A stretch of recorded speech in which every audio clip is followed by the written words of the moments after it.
Train the muscles, not the joints. Welcome back to Natural Gallant Bodybuilding. Today I'm going to talk to you a little bit about behind the neck presses for shoulders. Now, this is a movement that I have done a lot. I used to do behind the neck presses quite a bit in the beginning years of my training, and I'm not saying that they are absolutely bad or anything, but there are a few things to watch out for with behind the neck presses that can make them extremely dangerous if you do them wrong, right? So it's like any exercise. I mean, some exercises are better suited for some people than others, but there are certain exercises also which pose a greater risk for more people or a higher percentage of people. So behind the neck presses, right now, I don't really do them because of the dislocating shoulder injury I got from hockey. Putting my shoulder in that position is going to put the weak link at risk even more so. So I, might pop the shoulder out if the weight falls back a little bit or something like that. So it's too much of a high risk movement for me now. But as a general rule for people, if you're gonna do behind the neck presses, it's not like they can't work. They can work, and they do stretch the delts in a certain way that I find pleasurable. But one thing you wanna do is not come down too far. That's the first thing I would say to people.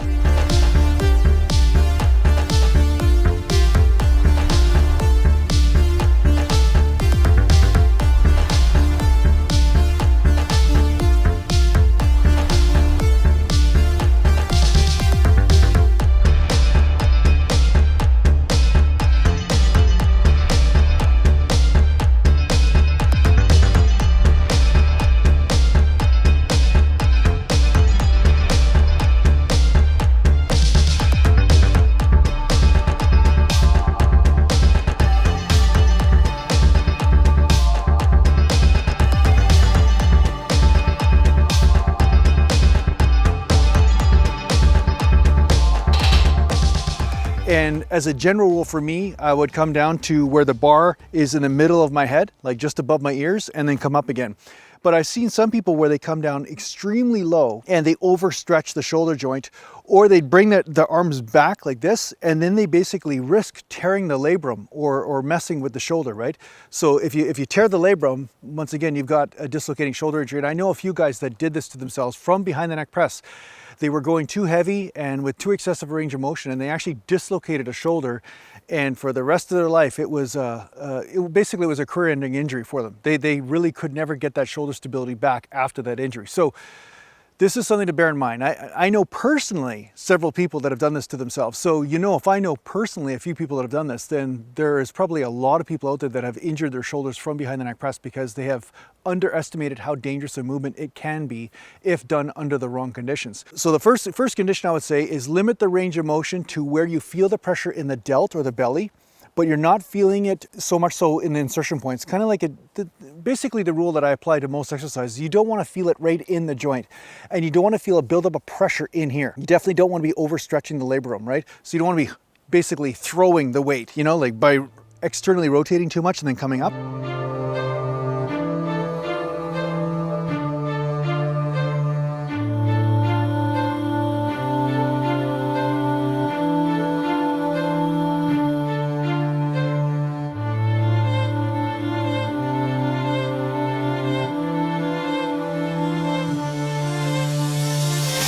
If I could shoulder press more, I could sink that boat with a boulder. I'm sure of it, and maybe tomorrow.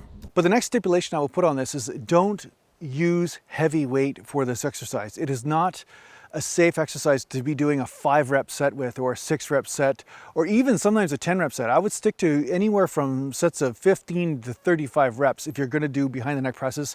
And I do them as a finishing movement. I would not do them as a movement where I'm going to concentrate on power, because like I said, the joint can get compromised. If you just have one mishap or one slip or one unstable moment, you can basically screw your shoulder up for good, right? So if you're going to do them, I would say, hey, why not? If they don't hurt your shoulder, if you find your shoulder feels fine, then by all means go ahead and do them. And I would encourage you to do so, because I'm all about using different movements and stretching different areas and stuff.